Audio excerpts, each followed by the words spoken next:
A Rússia não integra mais o Conselho de Direitos Humanos da ONU. O presidente da Ucrânia, Volodymyr Zelensky, comemorou a medida, disse que mais uma cidade foi alvo de um massacre. O Arthur Queiroz vai trazer informação para a gente.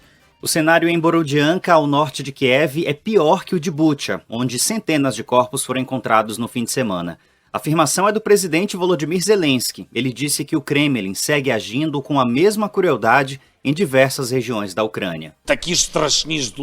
Ontem, a Rússia foi suspensa do Conselho de Direitos Humanos da ONU. 93 países votaram a favor, 24 foram contrários, entre eles a própria Rússia e a China. O Brasil optou por se abster, assim como outras 53 nações. O embaixador brasileiro nas Nações Unidas, Ronaldo Costa Filho, justificou a posição alegando que não há confirmação sobre a veracidade das imagens do massacre e defendeu uma investigação independente sobre o assunto. O Brasil decidiu se abster na votação de hoje. Acreditamos que a comissão de inquérito deveria finalizar as investigações de modo independente para que as responsabilizações sejam certeiras.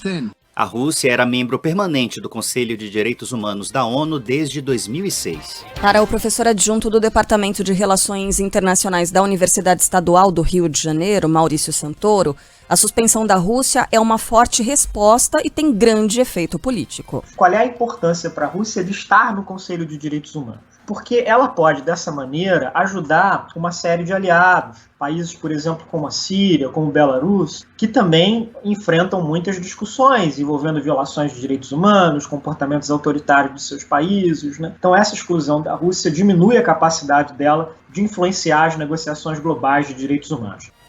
Na avaliação do correspondente da Band News FM na ONU, Jamil Chad, a decisão abre precedentes e pode ter impacto nas negociações entre Rússia e Ucrânia.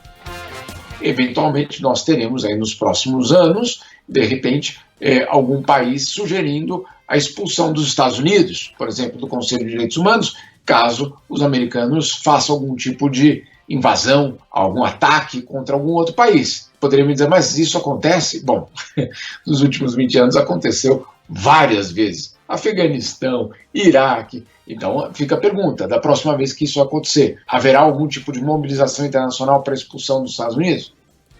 Hoje, um ataque russo matou pelo menos 30 pessoas, deixou mais de 100 feridas em uma estação de trem, justamente na região de Kramatorsk, no leste da Ucrânia. Segundo as autoridades ucranianas, pelo menos 2 mísseis teriam atingido o terminal. Esse aí é mais um episódio que pode continuar mexendo ou mexer na mesma proporção com que os ataques em Bucha, ou aquele massacre de civis em Bucha, como vem sendo tratado pela ONU, mexeu nas negociações e também resultou nessa última sanção, nesse último pacote de sanções contra a Rússia, além dessa exclusão da Rússia da Comissão de Direitos Humanos da ONU, que tem, como a gente ouviu, uma força simbólica muito importante, mas um peso muito importante também nos próximos passos dessa guerra. Essa estação de trem, alvo de um ataque, está sendo considerado mais um desses episódios gravíssimos nesses últimos dias aqui de guerra. Por quê? Porque as estações de trem são considerados os locais por onde as pessoas, os civis, escapam.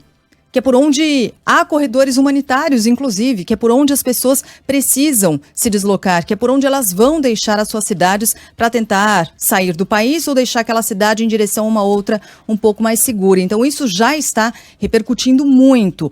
O prefeito da cidade disse que havia cerca de 4.000 pessoas no local quando houve esses ataques, a maioria idosos, mulheres e crianças. Por enquanto, o Ministério da Rússia negou que tenha feito este ataque, mas enfim, continua a polícia por lá, equipes de resgate ainda nessa estação de trem, informação de que esses 2 mísseis teriam atingido o local e exatamente isso. Milhares de pessoas e o que faziam por lá? Fugiam para regiões mais seguras.